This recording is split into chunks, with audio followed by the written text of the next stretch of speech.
Bwana Yesu asifiwe sana, kanisa la Mungu. Karibu katika kipindi cha Gideon Online TV, katika kipindi cha kujifunza neno. Bwana Yesu asifiwe sana. Hongera mtu wa Mungu kwa kuweza kufika ibada siku ya leo. Ninakushukuru kwa ajili yako, pia namshukuru Mungu kwa ajili ya mtumishi wa Mungu Gideon Mamkwe aliyomweka katika huduma ya Mlima Moria Ministry. Huduma ya Mlima Moria Ministry ni huduma inayopatikana mtaa wa Maili 6 Moshi, Kilimanjaro. Kwa hiyo unanifuatilia katika channel yetu ya YouTube, unaweza kufika stendi na kupakia hisi zinazoelekea Maili 6 na kushuka kituo cha mashine, utaona kibao cha inachoelekeza kanisa la kwa Gideon. Tufunge macho, tumshukuru Mungu kwa ajili ya neno.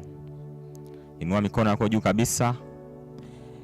Bwana Mungu, uketie mahali pa juu palipoinuka, ninasema ni asante kwa ajili ya mchana wa leo. Ninakushukuru Mungu kwa ajili ya majira inasai, mfalme wa amani. Tunaomba achilie neema yako tena tukajifunze neno lako, tuweze kuelewa Mungu wa mbingu na nchi. Roho yako Mtakatifu atawale mioyo yetu na nafsi zetu, Bwana wa majeshi, ili ukazidi kutuvusha kupitia neno lako, Bwana wa mbingu na nchi, maana neno lako ndio kweli. Litutakase na kutuokoa, mfalme wa amani. Ni katika jina la Yesu nimeomba na kuamini. Amen. Bwana Yesu asifiwe sana. Basi mtu wa Mungu, karibu katika kipindi chetu cha neno siku ya leo, kilichopo na ujumbe ya kwamba madhara ya dhambi katika maisha ya mwanadamu. Leo tutajifunza athari za dhambi katika maisha ya mwanadamu. Mambo ambayo dhambi inaweza kufanya katika maisha yako wewe mwanadamu. Basi mwenye dari yako chukua dari, na mwenye Biblia yako chukua Biblia, ukae kwa utulivu tuweze kulisoma neno la Mungu. Kwanza kabisa ni kujulisha kwamba dhambi ni nini. Dhambi, mtu wa Mungu, ni tendo au hisia au wazo lililopo chini ya viwango vya Mungu, lililopo kinyume na viwango vya Mungu. Wazo lolote au tendo lolote ambalo linapingana na viwango vya Mungu, hilo ni dhambi. Najua kila mtu anafahamu kwamba dhambi ni nini, na zipo pia dhambi za aina mbalimbali. Iko dhambi ya kurithi na ipo dhambi ya kutenda kwa matendo. Dhambi ya kurithi ni dhambi ambayo mtu anapozaliwa anakuwa na dhambi hii kutoka kwa wazazi wake, na ni dhambi ambayo inafanya mtu anakuwa na tabia ya kupenda maovu, anakuwa na tabia ya kupenda kufanya mambo fulani fulani. Hii inaitwa dhambi ya kurithi. Daudi anasema katika kitabu cha Zaburi 51 mstari wa 5 kwamba tazama, mimi naliumbwa katika hali ya uovu, mama yangu alinichukua mimba hatiani. Akimaanisha kwamba toka kuzaliwa kwake alikuwa na generation ya uovu. Kuna uovu ulikuwa unamfuatilia, hivyo akawa na ile hali ya kupenda kufanya mambo machafu, kufanya mambo maovu. Lakini kuna dhambi ambayo inafanywa kwa hiari yako mwenyewe. Dhambi inaitwa dhambi ya matendo. Unaamua mwenyewe kutenda, unaamua kutenda dhambi wewe mwenyewe ukiwa na akili timamu. Kwa mfano kuiba, unaamua kuiba, unaamua kusema uongo, unaamua kuzini, au unaamua kudanganya au kufanya jambo lolote ambalo lipo kinyume na haki ya Mungu. Kwa hiyo dhambi ni tendo ambalo linapingana na viwango vya Mungu. Dhambi ni uasi. Dhambi ni kwenda kinyume na amri au sheria za Mungu. Tusome katika kitabu cha Yakobo pale 4 mstari wa 17 tujue maana halisi ya dhambi. Kitabu cha Yakobo 4 mstari wa 17, tufungue wote pamoja. Nami nasoma kwa msaada wa Bwana.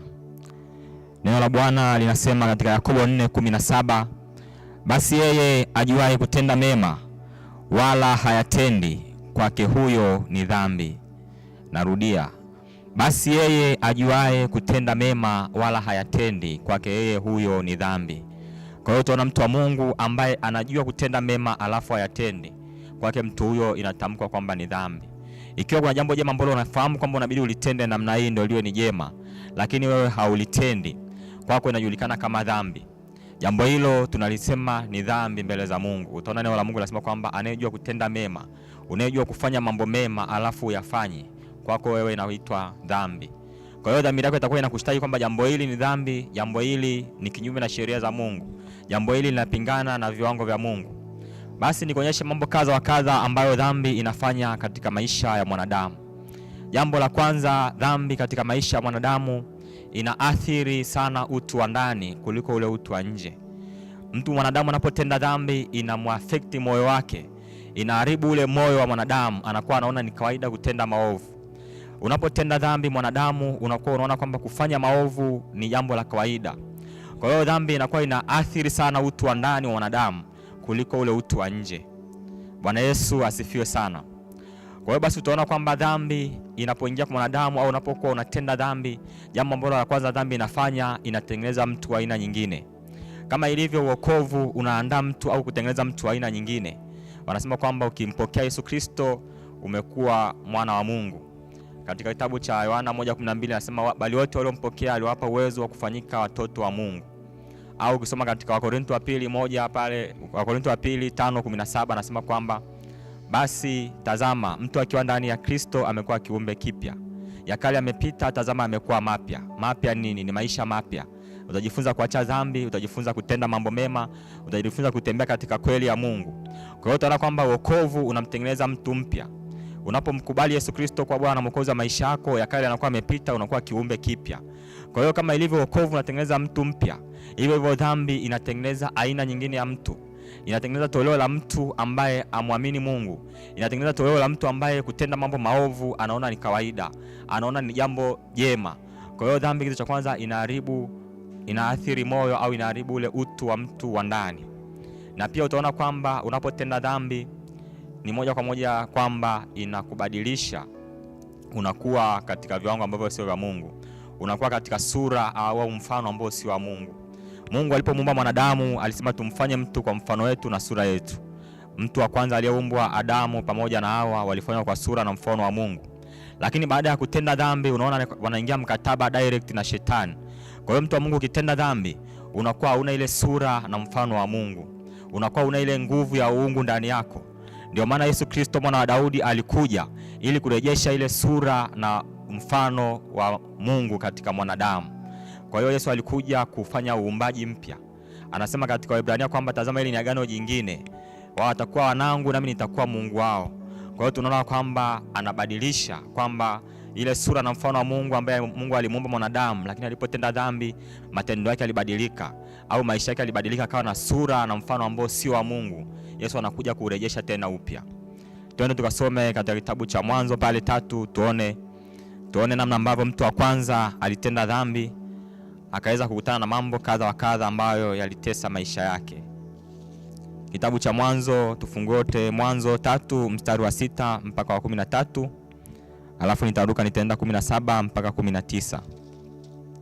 Kitabu cha Mwanzo 3 kuanzia ule mstari wa 3, kuanzia mstari wa 6 mpaka wa 13. Nami nasoma kwa msaada wa Bwana.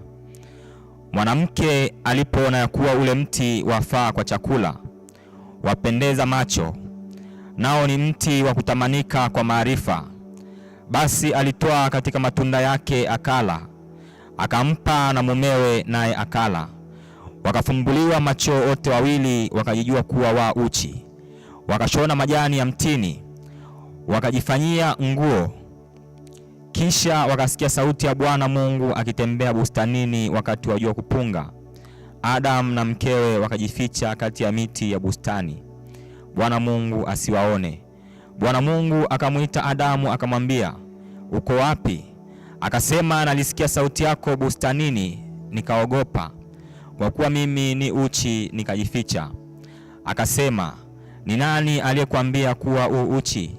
Je, umekula wewe matunda ya mti niliyokuagiza usiale? Adam akasema, huyo mwanamke uliyenipa awe pamoja nami ndiye aliyenipa matunda ya mti huo nikala. Bwana Mungu akamwambia mwanamke, ni nini hili ulilolifanya? Mwanamke akasema, nyoka alinidanganya nikala. Turuke mtu wa Mungu twende mstari ule wa 17. Akamwambia Adamu, kwa kuwa umeisikiza sauti ya mke wako, ukala matunda ya mti ambao nalikuagiza nikasema usiale, ardhi imelaaniwa kwa ajili yako. Kwa uchungu utakula mazao yake siku zote za maisha yako. Michongoma na miiba itakuzalia, nawe utakula mboga za kondeni. Kwa jasho la uso wako utakula chakula, hata utakapoirudia ardhi ambayo katika hiyo ulitwaliwa. Kwa maana mavumbi wewe, nawe mavumbini utarudi. Mshangilie Bwana. Bwana Yesu asifiwe sana kanisa. Basi unaona mtu wa kwanza ambaye ni Adamu, baada ya kutenda dhambi, kukosa utii kwa Mungu wake na kula yale matunda, tunaona Adamu akashindwa kujua namna ya kukabili jambo lile. Akashindwa kujua kwamba na akabili vipi lile jambo, maana alipomtenda Mungu dhambi alipatwa na aibu. Jambo la kwanza, Adamu alipotenda Mungu dhambi alijiona kwamba yupo uchi, akaamua kujifanya anajificha mbele za uso wa Mungu. Kwa hiyo utaona pia dhambi inaharibu uhusiano uliopo kati yako wewe na Mungu. Uhusiano kati wa Adamu na Mungu ukaharibika. Adamu akijifanya kwamba amejificha ili Mungu asimuone, lakini Mungu alikuwa anamuona Adamu akitenda dhambi, naye aliendelea kumtembelea Adamu, kwa sababu ni mpango wa Mungu kumrejesha mwanadamu katika ufalme wake. Lakini baada ya Adamu kushindwa kujua namna ya kukabili dhambi ile, alianza kusema ni huyu mwanamke uliyenipa ndio alisababisha nami nikala. Alishindwa kujua labda aombe msamaha au afanye nini.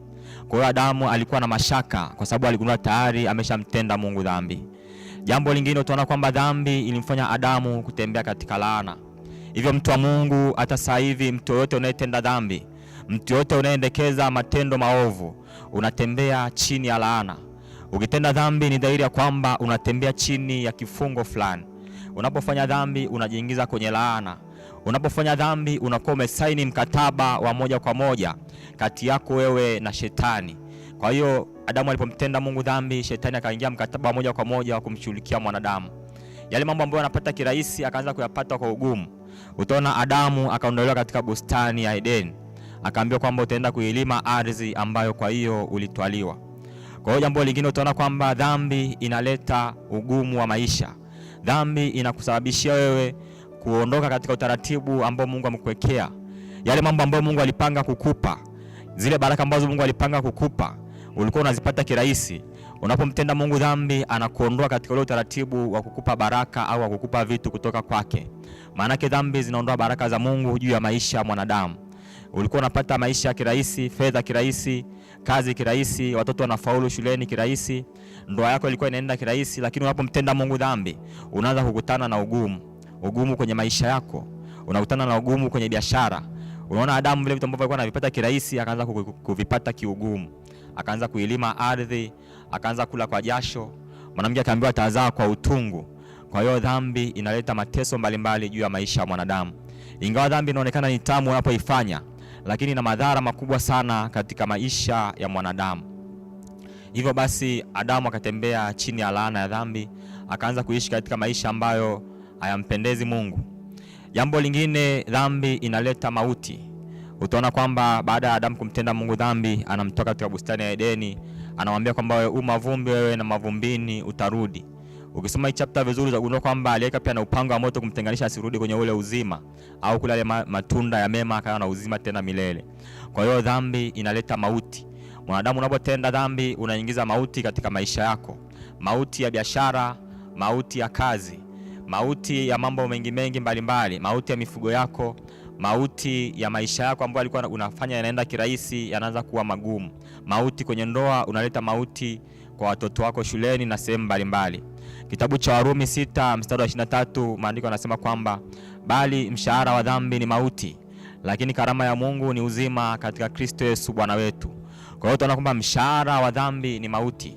Unapotenda dhambi lazima mtu wa Mungu unasababisha mauti katika maisha yako. Na pia unapotenda dhambi unasababisha au unakuwa unashindwa na nguvu za giza. Unasababisha shetani aweze kushughulikia maisha yako. Kwa sababu ukitenda dhambi, nimeshasema hapo mwanzo kwamba unaharibu uhusiano wako na Mungu. Mungu atakuwa mbali nawe. Mungu atauficha uso wake asitake kukuangalia. Kwa hiyo ukishaharibu uhusiano wako na Mungu, utakuwa umeingia na mkataba na shetani. Shetani ataanza kuharibu maisha yako. Ataanza kupiga watoto wako, ataanza kupiga uchumi wako, ataanza kupiga afya yako, ataanza kupiga kila sehemu. Na akijua kabisa kwamba wewe utaamka kumkemea. Lakini mtu wa Mungu utakapoamka kumkemea shetani, utakuwa una nguvu za kumkemea. Ataendelea kukubana zaidi kwa sababu tayari umeshamtenda Mungu dhambi. Tayari umeshaondoka katika utaratibu wa Mungu kukubadilisha maisha yako au Mungu kukulinda. Kwa hiyo umeondoa ulinzi wa Mungu juu ya maisha yako. Umeharibu ule ukaribu kati yako wewe na Mungu. Hivyo shetani anaanza kukushughulikia. Kwa hiyo mtu wa Mungu, vita ambayo anao shetani na maisha yako wewe sio ndoa yako au sio pesa zako au sio biashara yako, sio kazi yako. Vita kubwa kati ya shetani na wewe ni kuhakikisha kwamba anakuondoa kwa Mungu. Anaondoa au anaharibu uhusiano kati ya wewe na Mungu. Anasababisha kwamba wewe unakuwa mbali na Mungu. Kwa hiyo shetani atakachofanya, atakuletea dhambi mlangoni. Atakuletea uovu mlangoni. Akijua kwamba ukisha ukubali ule uovu utafarakana na Mungu. Maandiko tunaona katika Mwanzo pale ukisoma 4:7 Mungu au Bwana anamwambia Kaini, kwa nini una ghadhabu? Kwa nini sura yako imekunjamana? Je, ukitenda mema hutapata kibali? Akamwambia Kaini kwamba tazama, dhambi ipo mlangoni inakotea, nayo inakutamani wewe, walakini hakupasa uishinde. Lakini tunaona mtu wa Mungu Kaini hakuweza kuishinda ile dhambi. Dhambi ilikuwa inamotea. Kwa hiyo ilimpasa Kaini atende mema ili apate kibali.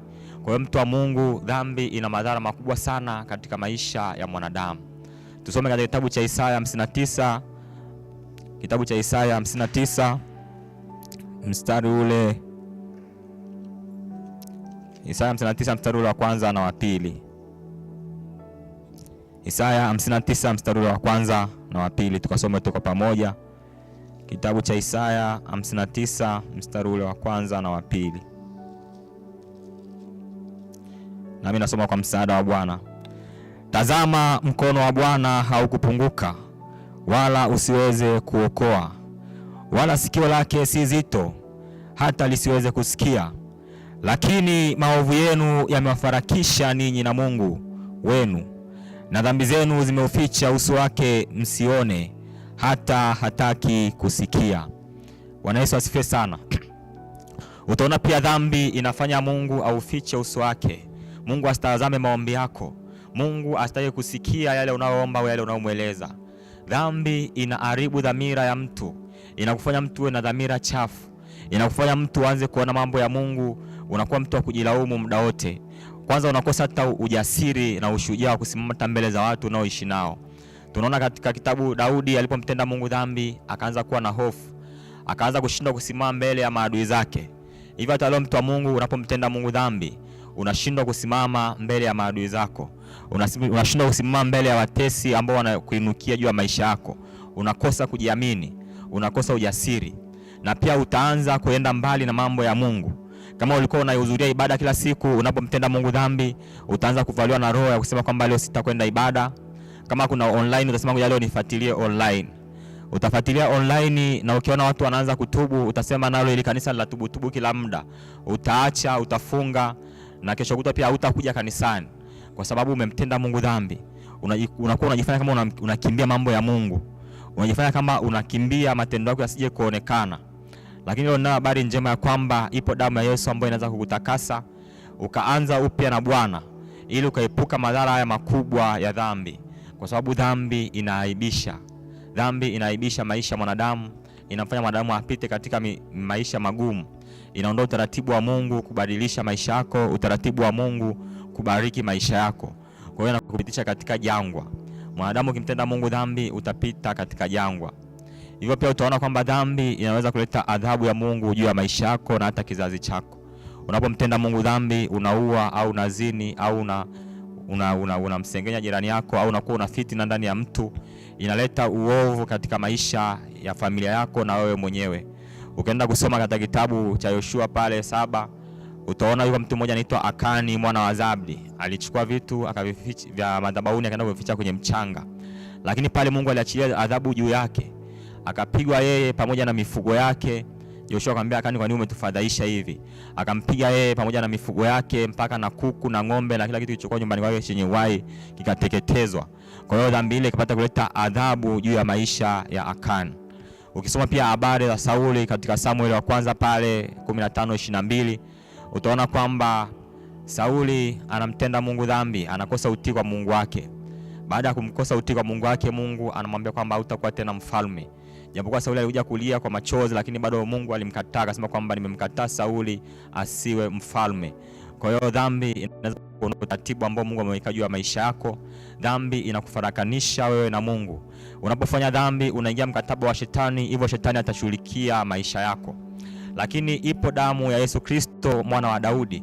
Yuko mtu ambaye anaitwa Yesu, alipewa jina la Yesu kwamba atakayeokoa watu wake na dhambi zao. Ni mwana wa Adamu, mwana kondoo wa Mungu. Aliifanya kazi ya msalaba. Kazi ya msalaba ilikuwa ni kwa ajili ya kuvunja maagano yote au mapatano yote walioingia wanadamu na shetani kupitia dhambi. Kwa hiyo Yesu Kristo alitoa damu yake msalabani, akavunja maagano na mapatano walioingia wanadamu na shetani kwa ajili ya kutenda uovu. Kama nilivyotangulia kusema kwamba ukitenda dhambi unaingia agano kati yako wewe na shetani. Hivyo Mungu anajiondoa taratibu katika maisha yako. Lakini ipo damu ya Yesu Kristo ambayo siku ya leo ukiita damu ya Yesu Kristo, ukiita msamaha wa Mungu, damu ya Yesu itakuosha tena. Itaosha dhamiri zako, itakusafisha kabisa. Kwa hiyo ni wewe kuamua kugeuka na kutubu, mtu wa Mungu. Ni wewe kuamua kugeuka na kutubu. Na pia ipo damu ya Yesu ambayo ukiita ile damu ya Yesu itakurudishia tena nguvu za kuweza kuzishinda zile nguvu za giza. Kama nilivyotangulia kusema kwamba dhambi inamfanya mwanadamu aweze kushindwa na nguvu za giza. Maandiko yanasema kwamba nao wakamshinda kwa damu ya mwana kondoo na kwa neno la ushuhuda wao. Maana yake kwamba damu ya mwana kondoo inaweza kukupa kushinda nguvu za giza. Damu ya Yesu inaweza kusafisha dhamiri yako. Usiwe tena na hofu ndani yako kutokana na dhambi uliyoitenda. Usiwe na mashaka katika maisha yako. Usiwe tena unajihukumu au unaona kwamba mwenye hatia. Iko damu ya Yesu Kristo ambaye aliishi msalabani, ambayo inaweza kukutakasa majira haya.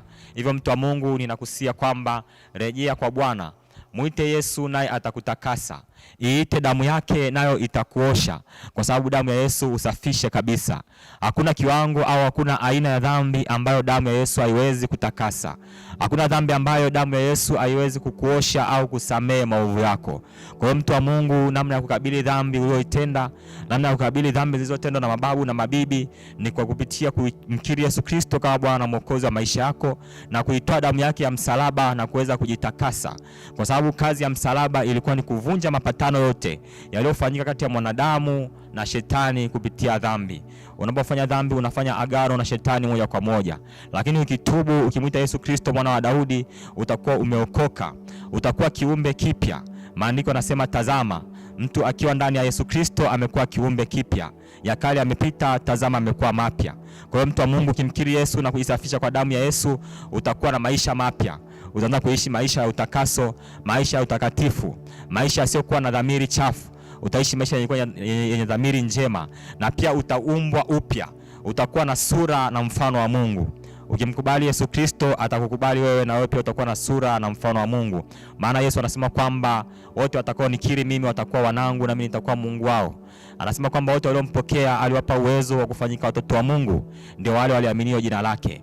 Kwa hiyo mkubali Yesu Kristo kama Bwana na Mwokozi wa maisha yako, akurejeshe tena sura na mfano wa Mungu, akurejeshe tena upya wa maisha, ili ukapate tena amani ndani ya moyo wako, ukapate tena ujasiri wa kusimama mbele za maadui zako. Tumshukuru Mungu kwa ajili ya neno la siku ya leo.